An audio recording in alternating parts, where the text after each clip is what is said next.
মানুষের মৃত্যুর কঠিন সময় ৫ জন ফেরেশতা তার কাছে আসে এবং খুবই দামি গুরুত্বপূর্ণ ৫টি কথা তাকে বলে, এবং ওই ৫টি কথা আপনার মৃত্যুর সময় আপনিও শুনবেন, আমিও শুনবো। যদি ওই ৫টি কথা আপনি জীবিত থাকা অবস্থায় আপনি শুনতে পারেন, ওই ৫টি কথার বিষয়ে যদি আপনি জানতে পারেন, আমি আপনাকে গ্যারান্টি দিয়ে বলতে পারি এই ৫টি কথা আপনার জীবনটাকে পরিবর্তন করে দিতে পারে। এই ৫টি কথা আপনার ভিতর থেকে অনেক গুনাহের কাজ সরিয়ে দিতে পারে। এই ৫টি কথা আপনাকে আপনার মৃত্যুর কথা বারবার স্মরণ করিয়ে দিতে পারে। এই ৫টি কথা আপনার জীবনের মোড় ঘুরিয়ে দিতে পারে ইনশাআল্লাহ। মানুষ যখন মৃত্যুর মুখোমুখি হয় তখন মালাকুল মউত তার সামনে এসে বলে যে আজকে কোথায় তোমার সেই সুঠাম দেহ, কোথায় তোমার শক্তি, কোথায় তোমার সৌন্দর্য, আজকে কিছুই তো তোমার কাজে আসতেছে না। কোথায় তোমার সেই ফাহেসা কথা বলা মুখ, যেই মুখ দিয়ে তুমি ফাহেসা কথা বলতে, যেই মুখ দিয়ে গালিগালাজ করতে। দেখো আজকে আমি যখন মালাকুল মউত তোমার সামনে এসে দাঁড়িয়েছি তখন তোমার জবানে আর কোনো কথা নেই, তখন তোমার শরীরে আর কোনো শক্তি নেই, তোমার কোনো কিছুই এখন আর কাজ করতেছে না, তুমি আমার সামনে খুবই দুর্বল।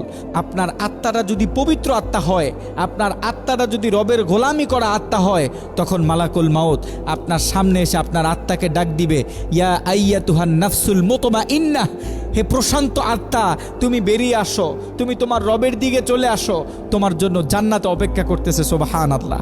আর আপনার আত্মা যদি হয় রবের নাফরমানি করা আত্মা, তাহলে এটাকে খুব ভয়ঙ্করভাবে আপনার দেহ থেকে বের করা হবে। এটা এতটাই কষ্টদায়ক, যেই কষ্ট আপনি কখনো কল্পনাও করতে পারবেন না। মানুষ যখন মৃত্যুবরণ করে, যখন তার শরীর থেকে এই পৃথিবীর কাপড়গুলোকে কেটে কেটে সরিয়ে নেওয়া হয়, যখন তাকে কাফনের কাফন পরানো হয়, তখন একজন ফেরেশতা তার কানে কানে এসে বলে, কোথায় তোমার সেই দামি বাড়ি, কোথায় তোমার ধন সম্পত্তি, তুমি যে হালাল হারামের দিকে না তাকিয়ে হাজার হাজার লক্ষ লক্ষ কোটি কোটি টাকা ইনকাম করেছো, তুমি দামি দামি পোশাক পরার জন্য, দামি ফ্ল্যাটে থাকার জন্য, তুমি তোমার শরীরের দিকে একটু তাকিয়ে দেখো, তোমার সেই দামি কাপড়গুলো তোমার আত্মীয় স্বজনরা তোমার শরীর থেকে ব্লেড দিয়ে কেটে কেটে নামিয়ে ফেলেছে, তোমার শরীরে সাদা কাফনের কাপড় পরিয়ে দেওয়া হয়েছে, দুনিয়ার দামি কোনো কাপড় তোমার শরীরে নেই। কিসের জন্য তুমি তোমার সারাটা জীবন ব্যয় করলে? তোমার ফ্ল্যাটে তো তোমাকে আর রাখা হইতেছে না, তুমি একটু তাকিয়ে দেখো, তোমার ঘরের বাইরের উঠোনে তোমাকে শুইয়ে রাখা হয়েছে। কোথায় তোমার বাড়ি, কোথায় তোমার টাকা পয়সা, কোথায় তোমার ধন সম্পদ?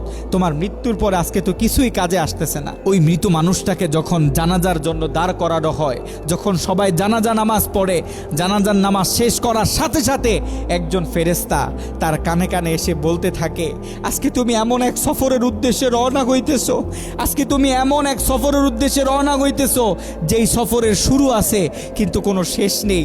তুমি তোমার জীবনে এত বড় সফরে কখনো রওনা হওনি, আজকে তুমি এমন এক গন্তব্যের দিকে আগাইতেছো যেই গন্তব্যের শুরু আছে কিন্তু কোনো শেষ নেই।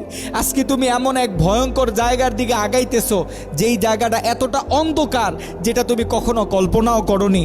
আজকে তোমাকে এমন এক জায়গায় রাখা হবে যেই জায়গায় তুমি এর আগে কখনো শুয়ে দেখোনি। আজকে তোমাকে এমন এক ভয়ঙ্কর জায়গায় রাখা হবে, আজকে তোমাকে এমন এক জাতির সাথে রাখা হবে যেই জাতির সাথে এর আগে তুমি কখনো পরিচিত হওনি। আজকে তোমাকে এমন এক ঘরে রাখা হবে যেই ঘরের সাথে পৃথিবীর কোনো মানুষের সাথে কোনো সংযোগ থাকে না, কোনো কানেকশন থাকে না। আজকে তোমাকে এমন জায়গায় রাখা হবে যে জায়গায় তুমি অনন্তকাল একা পড়ে থাকবে, তোমার সাথে না কেউ কথা বলবে, তোমার খোঁজ খবর না কেউ নিবে, না তোমাকে কেউ জিজ্ঞাসা করবে তুমি কেমন আছো। আজকে তুমি একা, আজকে থেকে তুমি একা, আজকে থেকে তোমার সাথে পৃথিবীর আর কেউ কোনো সম্পর্ক রাখবে না।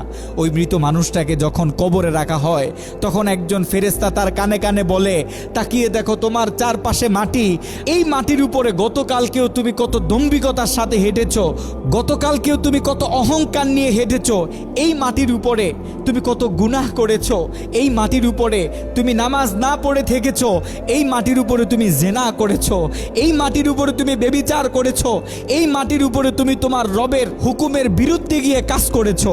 আজকে তুমি সেই মাটির ভিতরে চলে এসেছো। মনে রেখো, যদি তোমার আমল নামা ভালো হয়, যদি তোমার রব তোমার উপর খুশি থাকে, তাহলে তোমার সাথে এই মাটি খুব ভালো ব্যবহার করবে।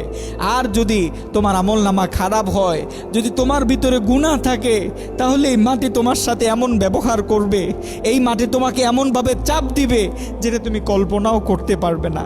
এই মাটি তোমার সাথে এমন ভয়ঙ্কর ভয়ঙ্কর আচরণ করবে যেটা তোমার কল্পনার বাইরে। এই মাটি খুব ভয়ঙ্কর, এই মাটি খুব পাষাণ, এই মাটি যার সাথে ভালো ব্যবহার করে তার সাথে ভালো, আর যার সাথে খারাপ ব্যবহার করে তুমি এটা সহ্য করতে পারবে না। এই মানুষটাকে যখন সবাই দাফন করে চলে যায়, তখন একজন ফেরেশতা তার কানে কানে বলে, তাকিয়ে দেখো যেই সন্তানের জন্য তুমি এত কিছু করেছো, তাকিয়ে দেখো যে স্ত্রীর জন্য তুমি এত কিছু করেছো, তাকিয়ে দেখো যেই মা বাবার জন্য তুমি এত কিছু করেছো, তোমার ভাইয়ের জন্য এত কিছু করেছো, সবাই তোমাকে এই কবরে ফেলে চলে গেছে, কেউ তোমার জন্য অপেক্ষা করেনি, সবাই তোমাকে রেখে চলে গেছে। আজকে তুমি একা, আজকে তুমি একা। তাকিয়ে দেখো তোমার চারপাশে অন্ধকার, তোমার জন্য কেউ অপেক্ষা করেনি, তোমার কবরে রেখে কেউ 10 মিনিট তোমার জন্য অপেক্ষা করেনি। আজকে থেকে তুমি তোমার রবের কাছে থাকবে। যদি তোমার আমল নামা ভালো হয় তুমি শান্তিতে থাকবে, আর যদি তোমার আমল নামা খারাপ হয় তোমাকে এমন আযাব দেওয়া হবে যেটা তুমি সহ্য করতে পারবে না। প্রিয় ভাই, প্রিয় বোন, আমরা কত অন্ধকারকে ভয় পাই।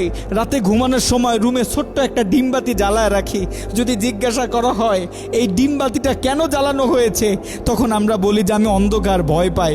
সামান্য কয়েক ঘন্টার রাত্রির অন্ধকার, এটা যদি আমরা তাও আলো ছাড়া না ঘুমাইতে পারি, তাহলে ওই কবরের ভিতরে অনন্তকাল, বছরের পর বছর, যুগের পরে যুগ, দিনের পরে দিন আমরা কিভাবে সেই কবরে অন্ধকারে একাকী থাকবো।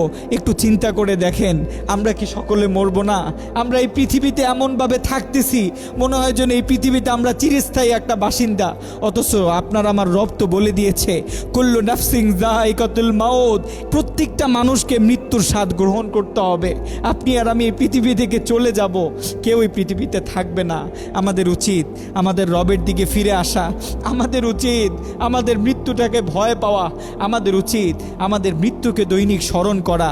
যদি আমরা আমাদের মৃত্যুটাকে প্রত্যেক দিন স্মরণ করি, তাহলে আমাদের ভিতর থেকে অনেক গুনাহ চলে যাবে, আমাদের ভিতর থেকে অনেক গুনাহ চলে যাবে, আমাদের ভিতরে পরিবর্তন চলে আসবে, আমরা আমাদের রবের দিকে আস্তে আস্তে চলে আসব।